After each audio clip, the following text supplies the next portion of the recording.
Tonight, hundreds of jobs in jeopardy as a deal to build an EV battery plant in Windsor stalls. Canada is a small player, an important player, yes, but with the idea that we can go head to head, toe to toe, and match the U.S. is just, it's just preposterous. It's supposed to be a first of its kind plant in Canada. Well, now the company is considering setting up shop south of the border. Plus, it's the highest rate we've seen in 10 years. Amid a wave of invasive Group A streptococcus infections, Public Health Ontario says it's concerned about the increased spread and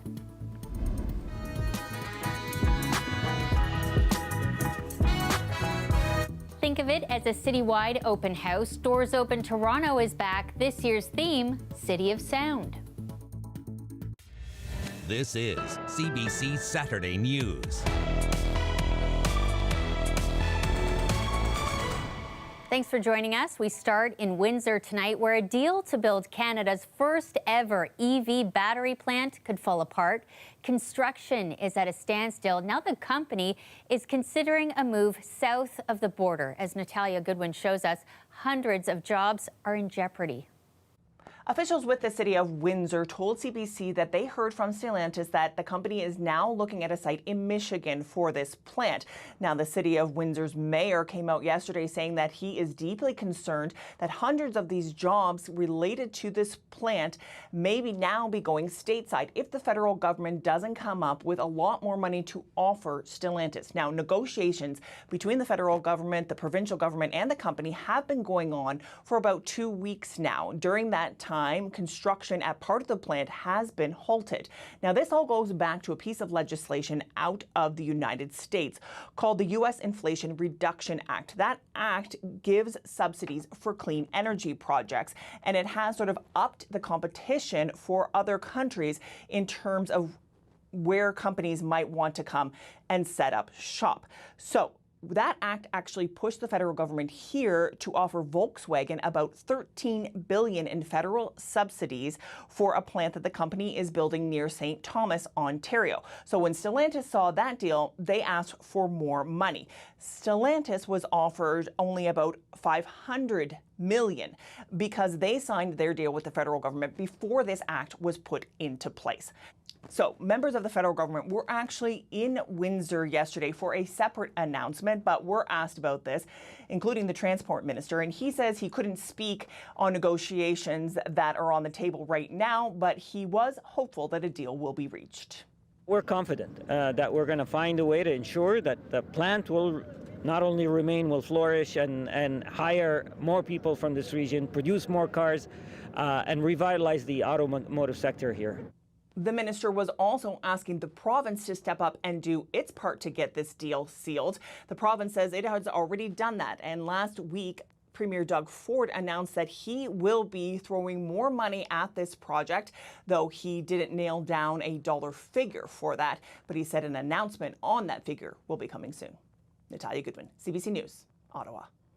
In other news, one person is dead after a stabbing inside a Toronto apartment complex last night. Police arrived and found a person suffering from stab wounds. We don't know much about the victim, except that they died before being taken to hospital.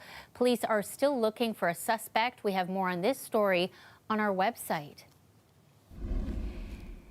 Meantime, a person was stabbed inside Downsview Park subway station early this morning around 6:20. Officers are still looking for a suspect. They believe the attack may have been random. Tonight, a group of residents are calling on Metrolinx and the City of Toronto to make good on what they're calling a broken promise. As Meg Roberts shows us, it's all got to do with a new elevated platform for the GO line. Neighbors say they were told construction would come with a walking path, but it's nowhere to be seen. It may look like a small fence, but residents say it poses a big barrier for connecting two neighborhoods. A rail line previously separated Lappin Avenue from Antler Street, but Metrolinx recently finished elevating the tracks, promising to connect the neighborhoods using a pedestrian trail. But instead, here sits the fence. We're just concerned with having this connection. It's a generational investment. We've got to do the right thing. This resident says in order to get to her 6-year-old school, the park, or community center, they have to walk around the block down busy roads. And so what may seem like a small path can help thousands of people in this community just travel a little easier, travel a little safer, and through our neighborhood. Metrolinx has designed a greenway to be constructed underneath the elevated rail line, but said the pedestrian connection is not within its project scope. It said in a statement it's the city's responsibility for developing a plan for the connection with a city-initiated acquisition of privately owned lands. The city says something different. What's kind of disturbing here is that in 2018, the promise and the project suddenly disappeared from the plans. The city said in a statement the pedestrian connection would require access from Metrolinx property through commercial property, and that an agreement would need to be made between Metrolinx and the commercial property owner for a pedestrian connection to be made. What I'm going to be doing is asking my colleagues at Toronto City Council to recommit to the project and to ensure that the City of Toronto is renewing conversations with Metrolinx itself. Some residents say they want less talk and more action. There's a lot of promises made in the city and a lot aren't lived up to, and it'd be nice just to get small wins like this. It's really not a lot to ask. With both organizations pointing fingers at each other, it has residents feeling uncertain whether the pedestrian trail will get built. A petition has started garnering more than 1,000 signatures. Meg Roberts, CBC News, Toronto. Public Health Ontario says it's concerned about the increased spread of invasive Group A streptococcus infections. There have been 900 cases during the latest flu season, a spike of 63%. Several children and seniors in our province have died. Something like Group A strep comes in waves and cycles, and so it's the highest rate we've seen in 10 years, but 10 years ago we saw similar rates. Now, one of the reasons why it's so high is that we had COVID, we had public health measures, we had masking, hand washing, etc., and the physical distancing, and a lot of that protected us from COVID, but as well from Group A strep. So when you remove those measures, you see a lot more Group A strep, and when there's more Group A strep, more can invade. But it's still very rare. So, you've had a couple of deaths in Ontario and Quebec, but you have to look at the population of Ontario and Quebec. In Ontario, it's like at least 15 million people. And so it's still a very rare disease. Looking for strep, so if a child has a sore throat, usually above the age of 3, so a sore throat with a fever, pus, they should be seen. And often they have swollen lymph glands, abdominal pain, headache. It's more than the typical cold. And they usually don't have the runny nose and sneezing and coughing, those kind of symptoms. So if you think it's strep, then get it tested. If it's a skin infection, that should be treated right away before it becomes more serious. Now, if you have you also may have a rash with this, like a sandpaper rash. So anything like that, you should be seen for strep infection.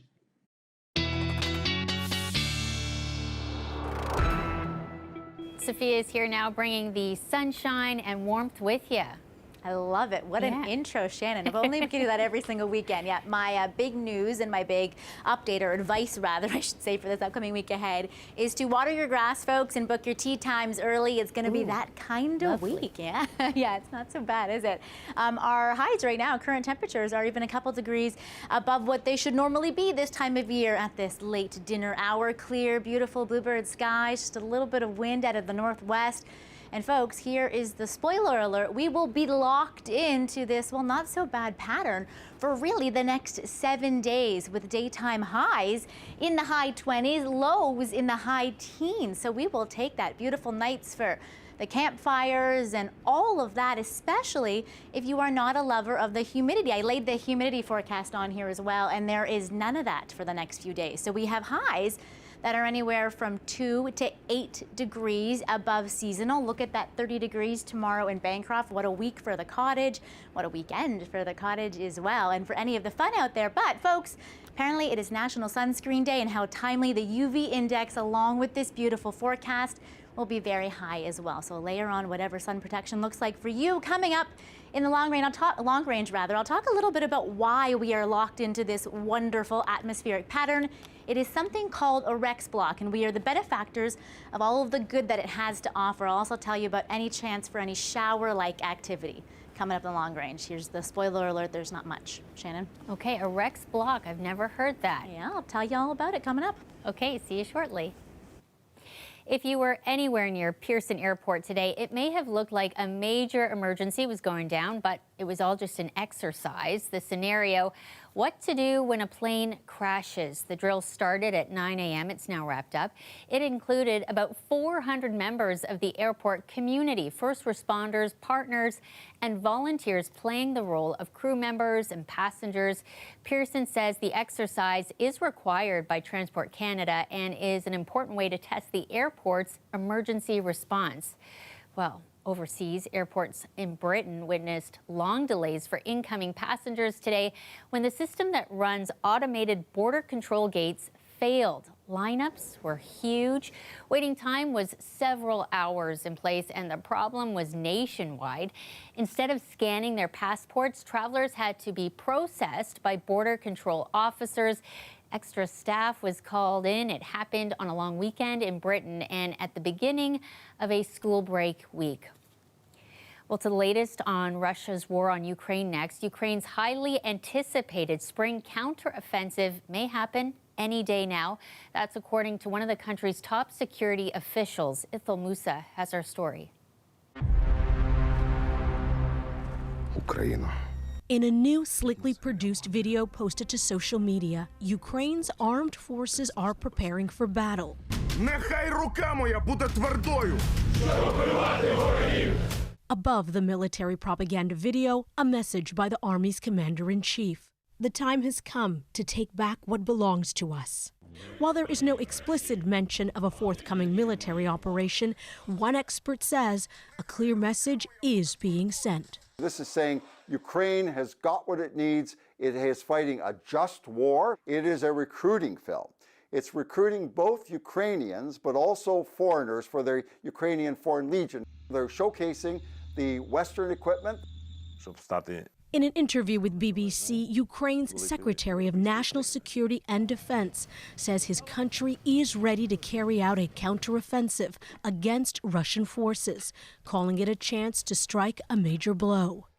Ми маємо розуміти, що той історичний шанс, який зараз Rasoulis says a successful counteroffensive is critical if Ukraine is to make any major gains. This offensive is fundamental to actually moving the Russians rearward, and by so doing, the Ukrainians would be in a position to negotiate from strength. This week, Russia moved ahead with its plan to transfer tactical nuclear weapons to Belarus. It's Moscow's first deployment of such bombs outside of Russia since the fall of the Soviet Union. When asked for reaction to the development, U.S. President Joe Biden had this to say on Friday. Extremely negative, my reaction. In the meantime, Ukraine has not announced a date on when its assault to retake territory from Russia would begin. Ithel Musa, CBC News. Doors Open is a citywide celebration putting public buildings in the spotlight. As you're about to hear from the programming lead, the festival has been running for more than 20 years now, and this year a number of new sites are joining in.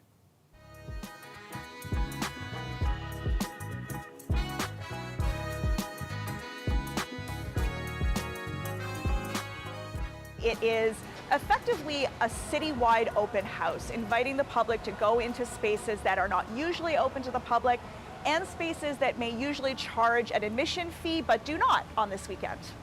Yes, calling all history buffs and architecture lovers.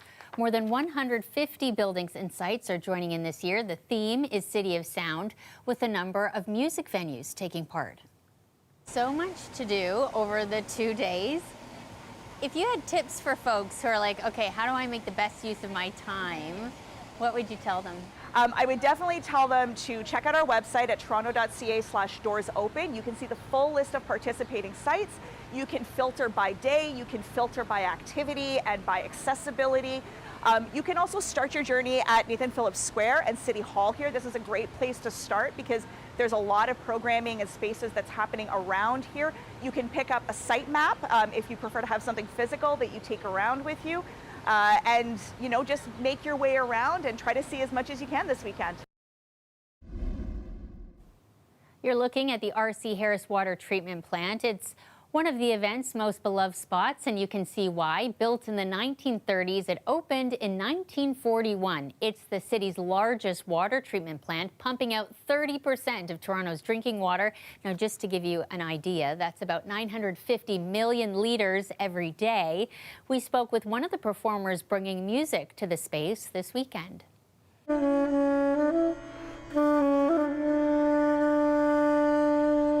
Hi, my name is Andrew Kay, and I'm a local musician playing the saxophone and clarinet, flute, bansuri. I'll be playing Indian classical music this weekend here at the R.C. Harris Water Treatment Plant for the Doors Open Festival.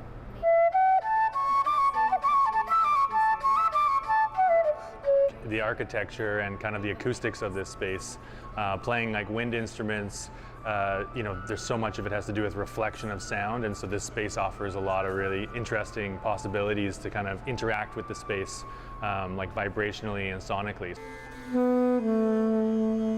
Like Indian classical music, just as an art form and as a language, is deeply connected with nature. The essence of how the music is expressed, the lyrics that go along with the songs, really deep connection to like emoting different aspects of nature. And so to think that in Toronto we live beside like one of the biggest resources of natural like fresh water is pretty amazing, and to be in the place that is actually, you know, supplying that fresh water to the whole city is pretty cool, I think. And so what I'm wanting to do this weekend is play music that kind of speaks to that process, that the importance of water in our lives, is just how much like every living organism and being on this planet is reliant on water, and this is just a piece in that cog. And so it's a way to kind of play music that's inspired deeply by the water that we're surrounded by right now in these tanks and the lake beside us, and how that kind of is in that water cycle.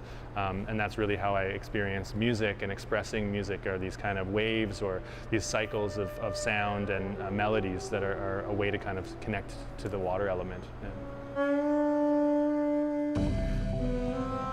And here's a live look at Ottawa this hour. 29 degrees and sunny. Sophia will be back with your weather for the rest of the weekend and a definition of a Rex block. We'll find out what that is coming up in 3 minutes. Pride Month kicks off in a few days, but this week CBC learned that Pride Toronto might have to scale back plans this year as it faces major cost increases when it comes to policing and insurance. The event's executive director told CBC the cost of paid duty police officers is 150% higher than last year, and insurance, it's jumped 300%. Toronto Police said the service is recommending more resources because the event is bigger. There's also concern about security threats. Pride Toronto says it's currently in talks with all 3 levels of government to try and absorb some of those costs. Well, meantime, one of the first Pride events of the season kicking off with a Two-Spirit powwow celebrating Indigenous culture with two-spirited people. It's an amazing opportunity to celebrate with the First Nations, the Two-Spirit people, as come together to really celebrate the Indigenous culture with Two-Spirited people. I'm glad that they're having these events for them, and there's more information coming out. They're not any different than we are, and they need to be included and be recognized for who they are. The event, featuring lots of food, music, and dancing, organizers asked people to attend with a good heart and mind, saying it's an open and welcoming space. It was organized alongside Pride Toronto. And the Bentway is kicking off its summer season. Beyond Concrete is a sprawling outdoor exhibit wrapping the pillars of the Bentway. The programming features work by a celebrated Filipino artist. It is inspired by Filipino folk lore and mythology. The Baleta tree is the abode of spirits in Southeast Asian mythology, and I've always referred to it in doing my large-scale installations, kind of imbibing the principles of this mystical tree. He says it took weeks to prepare and runs all summer. This weekend marks the opening festivities under the Gardner, filled with performances, music, and hey, plenty of cocktails.